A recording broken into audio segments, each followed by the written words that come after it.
played many Nirvana guitars. There's a reason why I chose this channel name. But of all the Nirvana guitars I've tried, there's one very special one that will never be topped, because in my mind, this is like the guitar that best embodies and encapsulates my favorite Nirvana era and the direction the band was headed. I'm not talking about any sort of signature model or accurate replica build. This is on a tier of its own and beats all of that because this is a real, legitimate Nirvana guitar that made music history. Back in October of 2023, I had one of the most surreal experiences of my life when I got to play my favorite guitar of all time. Kurt Cobain's actual #1 most used guitars from Nirvana's biggest headlining tours. The most played Nirvana Fender Mustang, a sonic blue custom shop 1993 Japanese MG69 Mustang that was made in the Fuijgen factory that has the nickname of Skystang II. I was partnering with Julian's Auctions to help him spread the word about the auction of this guitar, and was given access to document and create a visual record for it and even the opportunity to play it. I am not left-handed, but that didn't stop me from plugging in Kurt's guitar into my Echo Flanger clone and SansAmp to at first attempt to play left-handed really poorly, but then to flip it around to produce the alien-like sounds of my favorite In Utero song. Is it okay if I get loud for a second? Oh, hell yeah.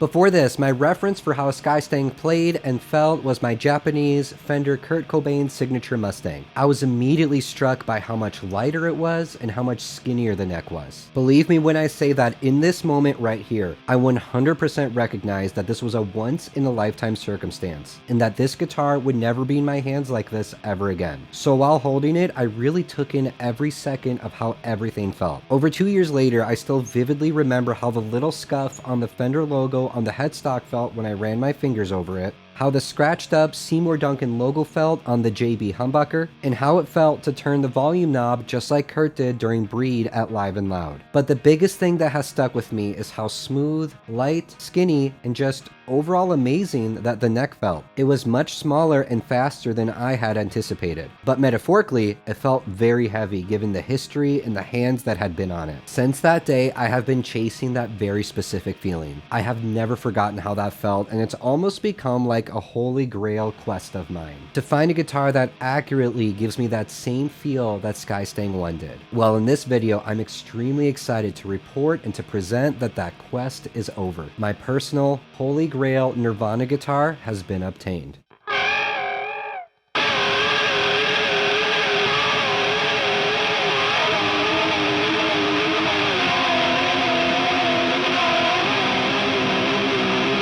This is my 1993/1995 Fuijgen MG69 Fender Mustang that has been decked out and modded to be a Skystang II replica. I'm not afraid to say that this guitar is as accurate as it can get for a right-handed Kurt Cobain Skystang build. Visually and parts-wise, every step was taken to get the most time-accurate parts. But the most important and best part is that this guitar plays and feels exactly like that very special left-handed 1993 Fender Mustang I played once upon a time.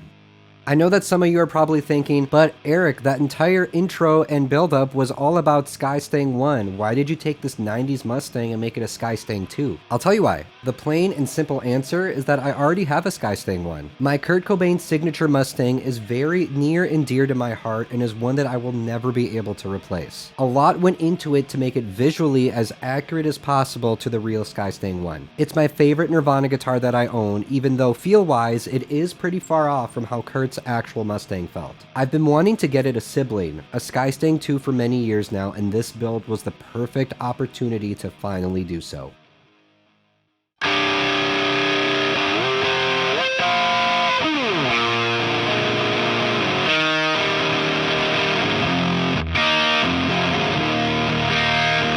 Let's dive into the history of the real Skystang II really quick and its role in Nirvana's story. While Skystang I was the obvious favorite and main guitar during both legs of the In Utero tour, Skystang II was the backup that was always on hand and ready to go. Despite Kurt's reputation of being rough and destructive on his instruments, even while Skystang I experienced some of this wrath to an extent, it was never outright smashed or permanently out of commission. Because of this, Skystang II actually did not get played that much. It is the least used of all 4 of the In Utero tour Stangs. I've gone through all the available footage that we currently have of Skystang II being used, and from what is currently available at the time of me recording this, these are all the songs that this guitar was used live for. Arguably, its most notable uses include December 30th, 1993 at the Great Western Forum in Los Angeles, California, where it was used for almost the entire show. This show is a big fan favorite and was officially released on the In Utero 30th anniversary box set. Its other most famous use is on February 23rd, 1994, on the Italian TV show The Tunnel, which would turn out to be Nirvana's final televised performance. Despite their dramatically different play stats, Skystangs 1 and 2 are almost identical guitars visually and spec-wise. They are both 1993 custom shop Japanese MG69s made in the Fuijgen factory, and both were modded by Nirvana guitar tech Ernie Bailey to have Tunomatic bridges and Seymour Duncan JBs. The differences are the types of Tunomatics and JBs. Skystang 1 has a small post Nashville style tom, while Skystang 2 has an ABR1 style tom. And of course, the colors of the JBs are opposite. One has a white JB and 2 has a black JB. They both have beautiful red tort pickguards, but each have their own unique yellow spec birthmarks. Skystang 1 has the now very iconic V-shaped spec between the pickups, while Skystang 2 has more of a circle-shaped yellow blotch right next to the JB. One of Skystang 2's most important contributions actually comes well after the end of Nirvana.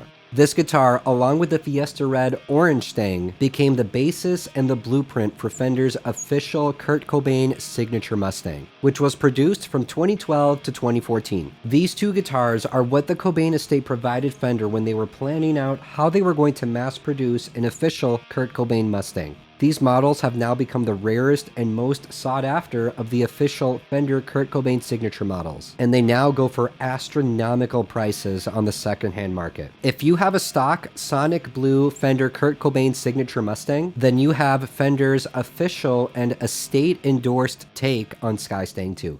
Something that's potentially a little controversial, but I personally look at the 3 In Utero tour Mustangs as the instruments that give us the best indication of where Nirvana was headed in 1994 and beyond. I know a lot of people really love and see Kurt's Jaguar as like the definitive Nirvana guitar. It's definitely iconic and legendary and one of the most important guitars in Nirvana's story, but it was not a guitar that Kurt would use for an entire show. For the vast majority of its use, the Jaguar always had a Stratocaster counterpart. It was either one with a 59N humbucker or later on one with hot rails. Just look at Reading 1992 for example, perhaps the most important show that the Jaguar was used at. 25 songs were played at that show and the Jaguar was only used for the first 8. The remaining 17 songs was a rotation of hot rail strats. How I look at it is once he had the money and the resources to do so, Kurt was constantly playing around with different pickups, guitar models, tunings, to find the right formula for his preferred all-in-one live guitar. This is just my opinion, but to me, it seems like he found that in his JB Mustangs. Once the In Utero tour starts, Kurt is using a JB Mustang for almost the entirety of every show, which would typically be around 25 songs. A Strat would be brought out, but it was only ever used for one song, for Blue and for the end of the set, Stage Destruction.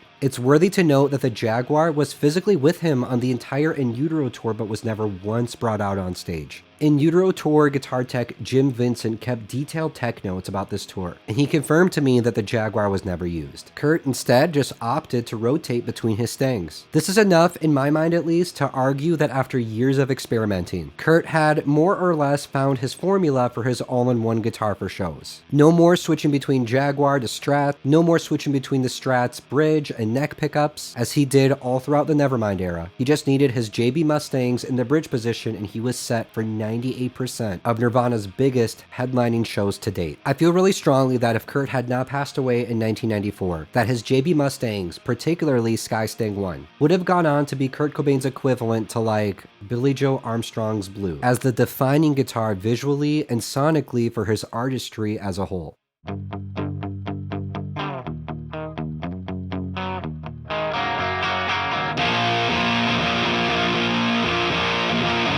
Now that we have gone through the use of Skystang II and the importance of the Skystangs just in general, I'm really excited to break down all that went into my Skystang II build. This is a 1993/1995 MG69 Fender Mustang, the years signifying when the two most important parts of this guitar were made. The neck is a 1993 MG69, while the body is a 1995 Sonic Blue MG69. I can't believe I can actually say this, but both of these parts were actually gifted to me by two absolutely amazing friends of mine. The neck was sent to me by my friend Tor, who had the headstock refinished to be Skystang ready by only saying Fender. The body was given to me by my outstanding guitar tech Jeff, who once used it for his own 90s Skystang build. Jeff and Tor, I will never be able to fully thank you guys enough for your generosity. It's because of you guys that I was finally able to fulfill my dream of having a 90s Mustang that actually captures the feel and the essence of Kurt's actual Mustang.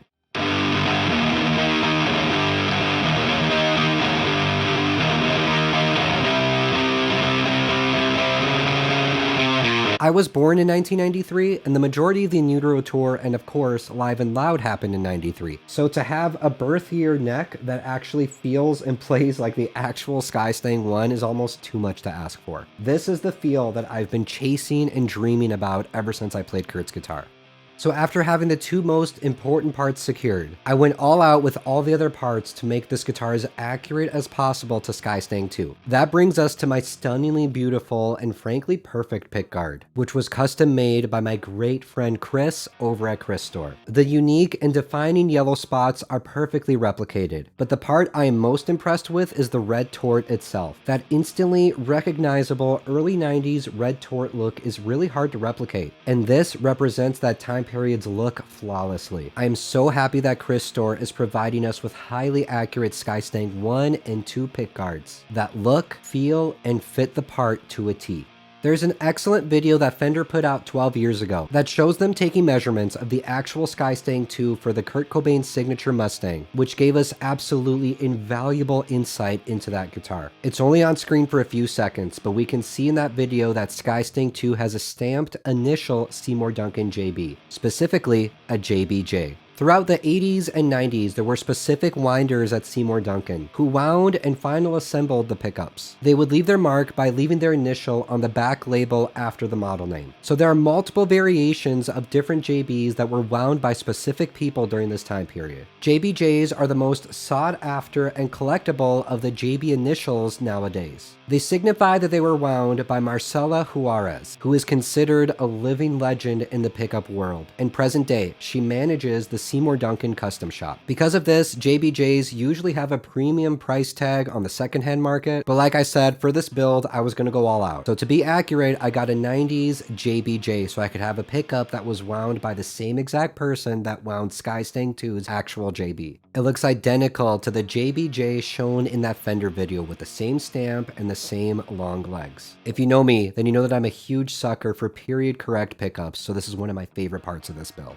In Fender's video, we see that some of the letters in the Seymour Duncan logo have been scribbled out. What remains appears to be attempting to spell urine. I asked my friend and Nirvana guitar tech Ernie Bailey if he recalls scribbling out these letters on Skystang II's JB. He shared that it wasn't him, but that fellow Nirvana guitar tech John Duncan did have an inside joke with the band of discreetly altering different logos or names on their gear to be something funny. So to go all out, I took my overpriced 90s JBJ and scribbled out some of the letters so I can have my own urine JBJ.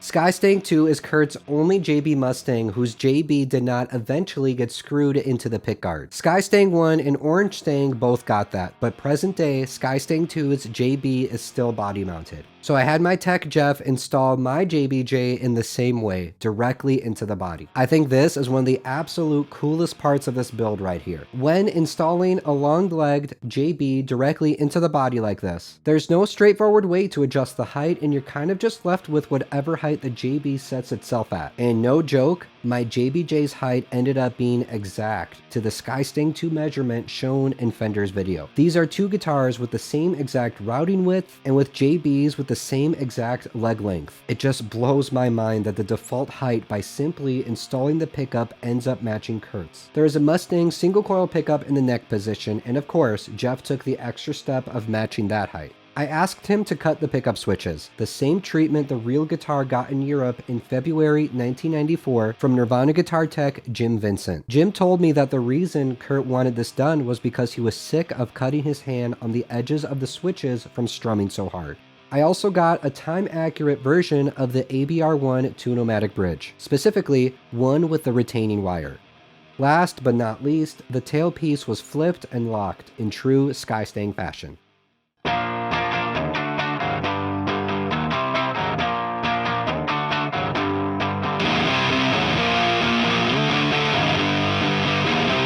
And that's my Holy Grail Nirvana guitar. My Skystang I finally has its sibling counterpart, and it's better than any build I could have ever imagined. I have a Skystang that is a decked out Kurt Cobain signature Mustang, and a Skystang that is a time-accurate in Euro era relic. The entire point has been to recapture the way Kurt's actual Mustang feels, and I am brought back to that dreamlike day now every time this guitar is in my hands. This is a personal reminder of all the crazy places my channel has taken me, and how you never know where you'll find yourself when you pursue your dreams and your passion. This is a guitar I will take to my grave. Well, no, not really. My kids will end up with this one, but you know what I mean. It's the thought that counts. You've been hearing this beauty all throughout this video, but trust me when I say that this guitar is about to become a mainstay on my channel. You'll be seeing and hearing a lot of this guitar in my content going forward. Thank you so much for watching, and an extra special shout out to my Patreon supporters. Be sure to follow me on Instagram and TikTok at Nirvana Guitars. Subscribe here on YouTube for more weekly Nirvana gear videos, and I'll see you in the next one.